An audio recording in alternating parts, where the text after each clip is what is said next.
Okay, guys. First off, we need to find Rupert, and I think we'll move on. All right, everybody, just come on down. We will watch Wafflestick in a minute. Hello, I'm Wafflestick, and welcome back to my Minecraft survival series here on 1.11. We are currently on my server, and I've been sitting around contemplating on trying to get a sweeping edge for the sword here. So we need to go into Pickle's new shop, and if you guys have not seen it yet, then I would recommend going to watch the build video that Pickle MC's uploaded for it. But I'm going to go ahead and run in here and see if I can gather some books, hopefully to find a Sweeping Edge 3.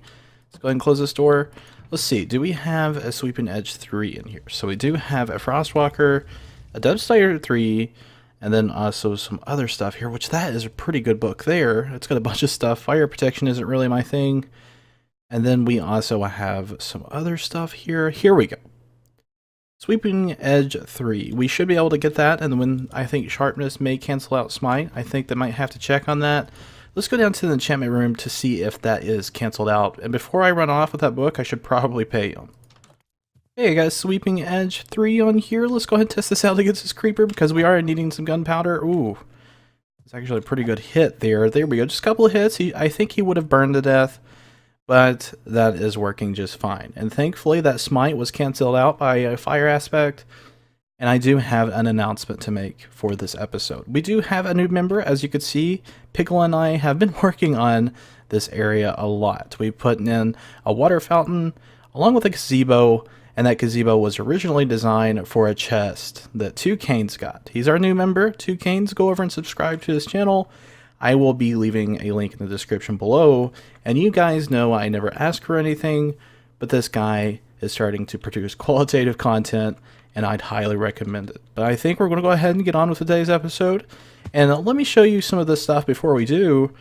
This is some of the stuff that Pickle and I have thrown together over here to fill in the area. We have this little pond here, and that has some planks on the bottom, which I'm thinking looks pretty good. And then also some of these pathworks, some of these trees, some fillers, but I'm thinking it looks really nice out here. Definitely needs a lot more in here, but we will be getting that filled up with our town idea. I'm back over here at base, and I would first off like to say thank you for 150 subs. Holy cow. I just jumped on YouTube Creator Studio and noticed that I had 150 subs. So that's great. I'm not going to be making a sub video on it because it would get kind of awkward if I did it for every 50 subs. But I think I will do a 200 one. But I have been working on this. Check this out. I finally got my melon and pumpkin farm all fixed. So I moved it down one block and it should be operational now. All I will have to do is line up some glass and that will be done. And I won't have to look at that ever again and be like, wow, why is that not working? Now that we do have those little tidbits out of the way, I'm out here next to this ocean and my base is right over there, so it's not too far. But in this direction right here, it opens up to a pretty vast area. Now what I want to do is make a mob farm. And I know a lot of you have been anticipating this and have been asking, hey, are you going to be making a mob farm? You guys should make a minimalistic one, you know, all that. So definitely I want to get into this, and it's going to be a huge project, so this video may be a little bit late, just giving you guys a heads up because I am rolling this into a time lapse, and I will have to do some other stuff for the rest of the video as well. And I think we're going to go ahead and jump into this. I'm going to go out there, and hopefully this goes pretty smoothly.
And so it's the next day. And finally, we do have the structure of our mob farm. I'm standing right in the middle of it, putting my dispensers on each platform so that when they initiate, it'll knock all the mobs into the void or into our platform.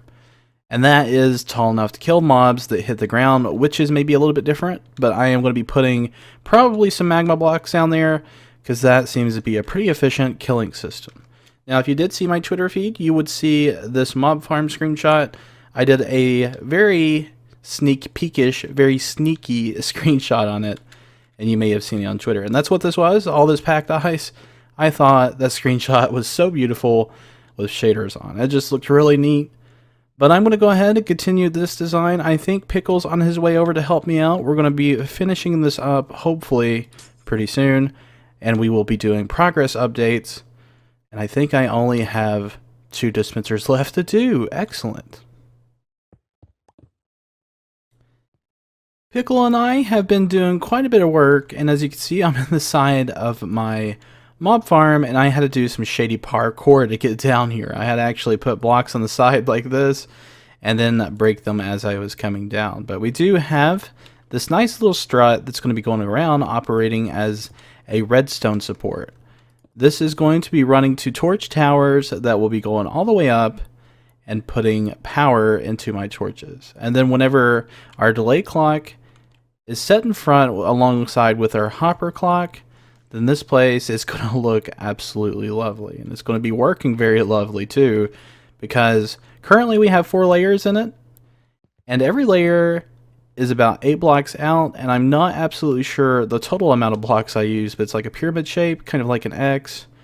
So it's really neat how that's going to work. I'm thinking it's going to work just fine. Pickles just disappeared. But it looks like we finally got our platform built. So I'm going to work on this first before I do get to the redstone. And then I'm going to run down and go ahead and work on my killing platform, which is going to be probably magma cubes, depending on how much we're going to use. And we should be good to go. I'm just going to roll down there and try to do that before the redstone so that mobs aren't falling on top of us. And as you can see, we have completed the killing platform. Of course, I got to still do some automation down here, just trying to figure out a way to funnel the mobs so that the drops come into the center. But it's looking pretty crazy. Look at that X shape we have going on, and we have seen quite a few mobs up there. I've been seeing spiders falling down, actually being attacked by spiders. I built up and one hit me off. It's pretty crazy, like how many mobs are on those platforms, especially at nighttime. But I'm thinking I'll have to do an outer rim to keep the lighting level from going too high up. So continuing on with this platform, we've just got to dig out the middle and do some kind of canal system. So it is currently the next day. Yes, yet again, it is the next day. We're out here at this mob farm, and I have been doing a considerable amount of work. And as you can see, my killing platform has grown a little bit. I put this outside piece because I needed a area to put a hopper clock, which is going to be running into the dispensers down here. You can't really see it now, but there's a dispenser there with water. That's why I broke this up, because I'm trying to find a good level of where the water flows. So when the water flows, it will push all of our zombies onto the magma cubes or the magma blocks, and then transfer our items to the center, which is going to go into our item collection system, which goes all the way above our spawner. And I'm hoping that's all going to work just properly. The only thing is I'm worried about is the hopper clock. I'm thinking about extending a hopper clock all the way up the item elevator column. That way it's synchronized with this mob farm up here. And as you can see, there's quite a bit of mobs up there. There's one there, and I did see a few zombies earlier when I was looking up there. You can't really see them, but there is a bunch on those platforms. We just kind of look around up there. You might see a few. But I am thinking about dropping this project for this episode and working on another one. I'm just feeling kind of burnt out on it. I mean, I love this little design that I've got going on, and there's a lot to motivate me to do this. But I'm just getting burned out, and I need to go on to another project. It looks like we already got a creeper. Oh, they're falling at their own will, which is lovely. I'm going to go ahead and use some of this gunpowder to get back over to my base, and we're going to go work on another project and pick this back up next episode. So I just did notice that Mr. Flufflebuns is over here, and he just went to the nether, which is a good thing because I am going to take him back to base. And I'm thinking I will need 2 minecarts for this. Mr. Flufflebuns, you're trapped back there. Let's see if we can get you to come with us. Let's go ahead and break these blocks out if I can without doing too much damage. There we go. Mr. Flufflebuns, I want you to follow me. Come on. Is he trapped? Oh, that's not good. Let's go ahead and do this. See if we can get him to go around the portal, because I don't want to lose him, that's for sure. If he follows me now. Oh, he went through the portal after I went through so far. So we'll go ahead and grab another minecart for Mr. Flufflebuns, because he's a very special thing in our world, and I want to keep him very safe. And hopefully he will finally stay at my house, because I am so worried about him being out here in the nether, and especially around that other area where there's a bunch of creepers, a bunch of skeletons, and all those monsters. Cats just aren't meant to fight those mobs. I know they'll chase creepers, but they're just not meant to. So don't worry, Mr. Flufflebuns has got back to where he belongs, and thankfully he went through the nether portal without much fuss. But I'm over here at the end farm, and I'm going to be farming some experience for this pickaxe, because it needs to be repaired very badly. And also, the sword is missing. I said, please return sword. Where did they put it? Did they just take it? Oh. I'm going to find whoever took this, and I am going to probably wring their neck.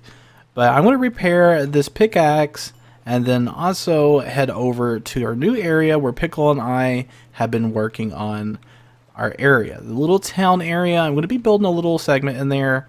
And I'm thinking it's going to be really cool. So we're over at TwoCaneZ house, and I am over here for a very particular reason. When my items go missing, like the Ender's Edge over at the end farm, I take everyone else's stuff until they've returned it. So the primary objective is to return that, and I will give them the coordinates of their shulker box. I took 2 shulker boxes, one from Pickles and then also one from TwoCaneZ. Until they have returned that sword, I'm not going to be giving them the coordinates to these. It's going to be in a random location. This is the way I deal with things on the server. You take something of mine, I will take something of yours. Get wrecked. Hashtag 1080p. Oh, zombie. No, not right now. Since everyone is so crazy about these medieval builds, and I haven't really done one, I'm thinking this looks really nice. If you haven't seen Pickle's blacksmith area, that place is looking really snazzy. I mean, check out that little chimney he's got going on. I didn't even notice that. I think he just done that recently. And this is like a little forge that runs into the actual area in there. We have a little crafting area with a bench and anvil, which I'm thinking looks really nice. And he has a nice little armor stand with a sword hanging there. I'm thinking maybe there should be some more weapons hanging on the walls and stuff. But that roof is looking absolutely beautiful from the inside. Wow. That is looking killer. So let's go ahead and go back outside, and I think we're going to build a firing range. Yeah, it's going to be doing that medieval kind of style and making a firing range probably into the backyard from the front, because there will be like a little house here, and I'm going to go with some kind of design like this, but probably not a high ceiling. Our beginning foundation is looking really nice. I'm thinking this is going to be an appropriate size. We're not going to be making this for challenging aspects, but maybe a little bit of a challenge, but it is kind of far. But we're going to have redstone lamps and an infinity bow to make this work. I was thinking about implementing a reward system, but that may come later on. I haven't really thought of a good one. Maybe if you guys have some suggestions, maybe. Because I don't want it to be like extremely easy to gather rewards, you know. Like, hey, you hit the last button and you get a diamond, and oh, unfortunately, I'm not that rich. But we need to go ahead and, I guess, put some fence in there to make that look a little bit nicer. So you may notice we do have some column work up here, and I have some slabs to lay down. I'm going to be putting this big sheet of stone brick up here because it's going to make it look like it's supporting this stone brick, which I'm thinking is going to look pretty cool. Not going to go with a vertical build because I just personally am not a big fan of using verticality. I'm thinking that's more of Pickle's things anyway, so let's go ahead implement this and see how it looks, and if it looks bad, we can always tear it down, which I'm hoping it's going to come out just fine.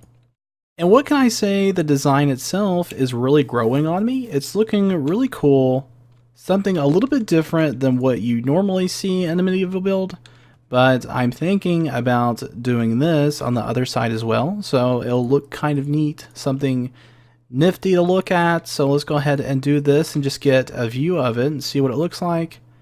Okay, yeah, I'm cool with that. That looks pretty good. Thinking maybe we should cut out these gates and then just go ahead and use the blocks, because that's going to be a little bit more consistent and it's going to look probably a little bit more pleasing to the eye. And I've pretty much got the structure done. If we take a look at it, wow, that looks cool. I really like that design, and I like how I have the middle just left alone. That looks really neat. Ah, I love it. Ooh, I just want to come here and practice some bow skills, and surely we can hit a button from here, hopefully.